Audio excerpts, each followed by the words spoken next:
Good morning mga kampas lupa. Ayan, for today's video mag-aabang na tayo ng ating mga kalapati na pina-training natin kagabi. So hindi pa natin alam kung anong oras i-release yung ating mga jet fighter.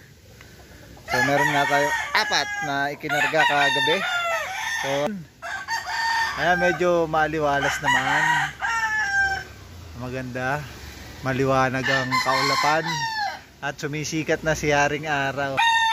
So hopefully hindi mahirapan yung ating mga warriors. So good luck sa mga magpapawi at sa mga hindi makakauwi. Maghintay lang kayo at makakauwi rin.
Update tayo sa mga kalapating binitawan kaninang umaga. So nirelease nga yung mga ibon natin ng 6:50 AM.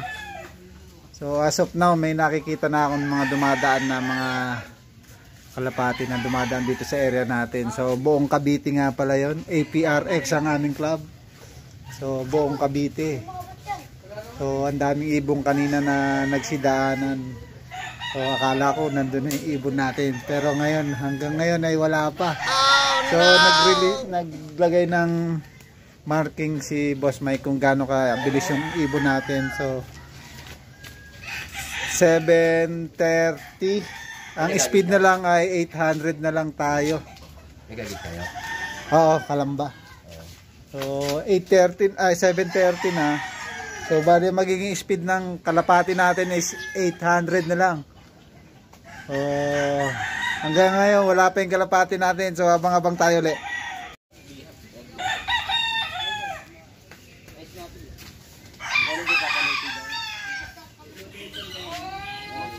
Ayan, kanino kaya yan?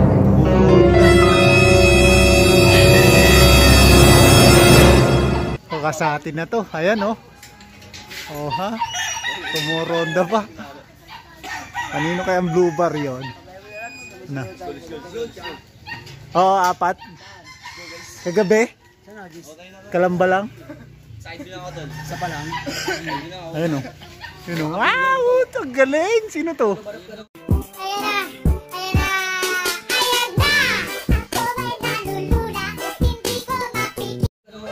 Puta yung hen natin. Ang galing. 6:50. So ayan mga kampas lupa, nakaisa na tayo. Nanguna yung yung muntik na nating ibenta kalapate. Sino to? Si Pink o si Violet? Ang galing ng take off niya. So nakaisa na tayo. And ayun na nga, parang may nakikita na naman ako.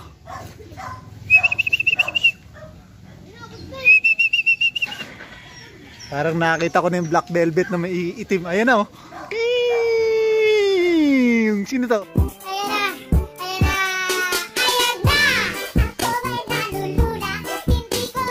Ito. Sabi ko na si black velvet natin na mayroong puti sa pakpak. Ayos, nakadalawa na tayo.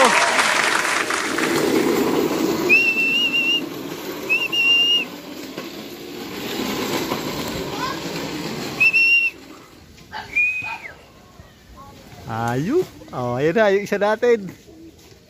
Nakadalawa na tayo, parang di na pagod ah. And ayun na nga, nakadalawa na tayo ng pauwi. Si Black Velvet natin na may puti sa pakpak ay 7:45 dumating. So hindi natin alam kung anong speed niya. Ito nga pala yung first dropper natin na si Lady Pink. Ayan o. So at dahil siya ang first dropper natin, eh, bibigyan natin siya ng candy. Yung candy ng grasa. So try natin para bigyan natin sila ng rewards na hindi nila makakalimutan tuwing galing sila sa karera, eh, meron silang matatamong premyo pagdating nila sa loop. So bigyan natin sila ng grasa. So yung grasa ito, grasa yan. So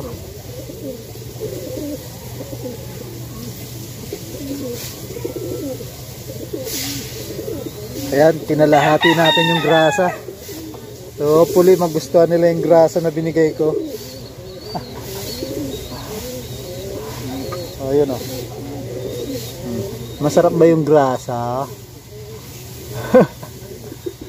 So si Lady Pink, kaya napakanuli natin siya sa susunod na na training. Kung siya uli yung consistent number 1 na uuwi sa atin.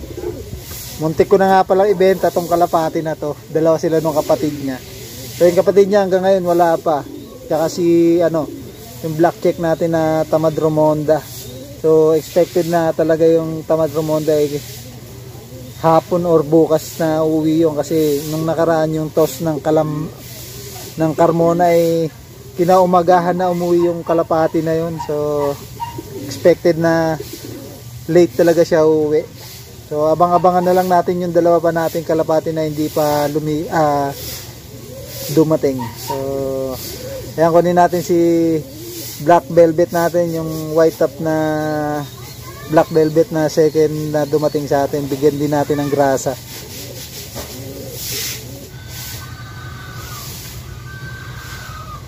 So ito nga pala yung pangalawang dumating sa atin, si Black Velvet na white top.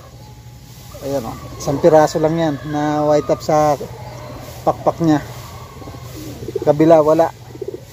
So bibigyan din natin syempre ng mahiwagang grasa para meron siyang na-receive na premyo galing sa atin. Malikot, mabilis lang to. Yehey. Oh, so ayun, bus na yung grasa. Ang likot. Itong grasa na to para makarecover sila agad. Sana effective. Ngayon ko lang sila binigyan ng ganon yung grasa. And yo, what's up mga kampas lupa. Ayan, update tayo doon sa mga kalapating binitawan natin sa Kalamba kanina. So meron naman tayong dumating na isang ibon, si Lady Violet nandito na. Nakita ko na siya kanina. So nakapasok na rin siya dito sa ating loop. So syempre bilang rewards, bibigyan natin siya ng grasa. Ayan, meron naman tayong grasa dyan na itim. Para makarecover siya agad. At medyo nahuli siya ng dating. Kumbaga sa clocking time na-cut off na siya. So nasa na kaya to si Lady Violet natin. And ayun na nga si Lady Violet. Nahawakan na natin. Ayan, si Violet. Lady Violet, kasi Violet ang kanyang singsing. Ayan. Sus, parang hindi naman siya napagod. So ayos pa rin pakpak niya. So time check, alas 12 siguro dumating to, kasi kakapasok ko lang. May ginagawa tayo kanina. Paglabas ko nasa loob na siya ng kulungan. So bilang reward, kahit late siya, kahit cut off yung Kalamba, dapat in 1 hour makapag-clock siya kung sakasakaling meron na tayong tinatawag na pooling. Dumating siya alas 12, so cut off na So dapat bago mag 8 nandito na siya. So hindi siya nakapasok sa clocking. Yung dalawa nakapasok, yung kapatid niya si Lady Pink tsaka yung black velvet natin na may puti sa pakpak. Ayan. So ito yung third bird natin. So kahit pa paano okay na ang kanyang naging performance kasi nakauwi siya, hindi siya nawala. So baka sa next race sa next training maaga na siyang umuwi. So antabayan na natin to. Ito nga pala yung mga muntikan na nating ibenta na kalapati. So titignan natin kung hanggang saan naaabutin ng kanilang pagpapakitang gilas. So ayan, bibigyan na natin siya ng itim na grasa. So update na lang ulit tayo pag dumating na isang black velvet natin na checkered. So ganito na lang muna. Kakat ko muna rito. Bye! Dumating na yung nag-iisang hinihintay natin kanina. So siguro mga 5:30 lumapag yung isang ibon natin na yung isang black velvet natin na si Juan Tamad. Hapon na dumating. Akala ko bukas pa ng umaga siya makakauwi. So ayun, so kompleto yung 4 na ibon na itinose natin. So ayan, meron na naman akong itim na grasa. Ayan. Bibigyan natin ng premyo yung huling dumating na si Juan Tamad. Yung Tamad Romonda na black natin. So siguro na surprise siya kasi kanina pagtingin ko merong pisang shell ng itlog. So si Juan Tamad kasi yung parish niya kasi ay naglilimlim. So hindi ko akalain pagtingin ko kanina parang nagpisa na kasi nakita ko yung shell nalaglag dito sa flooring na itong ano na to ng nakita ko. Nasa na ba yun? Nandyan kanina. Nasa na kaya? So wala na, tinuka-tuka yata ng mga kalapati natin. So isa na rin yung sa i-check natin ngayon. Ayan yung si Juan Tamad. Ayan o. Ayan o. So ayun na nga, pasok tayo sa loob ng loop at bibigyan natin na itong maitim na grasa. Yan, pasalubong natin sa kanya. Ayan, nandito na tayo sa loob ng loop. Ayan na si Juan Tamad. Mukhang tignan natin yung paa. Hindi naman siya nagputik. So okay naman. Siguro tinamad lang to lumipad. Kasi nga tamad. Ayun yung pares niya.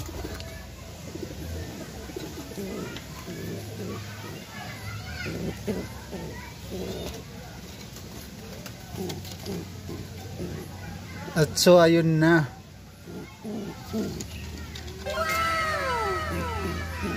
Meron nang napisang itlog. Ilan yan? Isa lang. Oh. Yung isa. Ay. Naku. Walang similya sa tingin ko, wala. Ayun, nandiwanag oh. Oh. So ayan, isa nga lang yung napisa nila. Ayan pares niya. Ayan yung kauna-unahan kong ibon dito sa ating loop.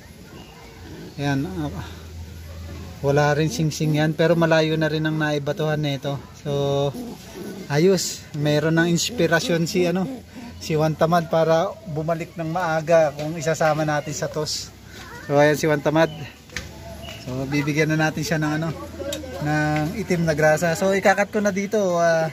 Hindi ko na bibidyohan yung pagbigay sa kanya ng itim na grasa para sa pasalubong. And ayun na nga, nakita nyo na 4 yung pauwi natin. So hindi tayo nalagasan ng mga jet fighters. Bagamat huli na silang nakauwi yung dalawa.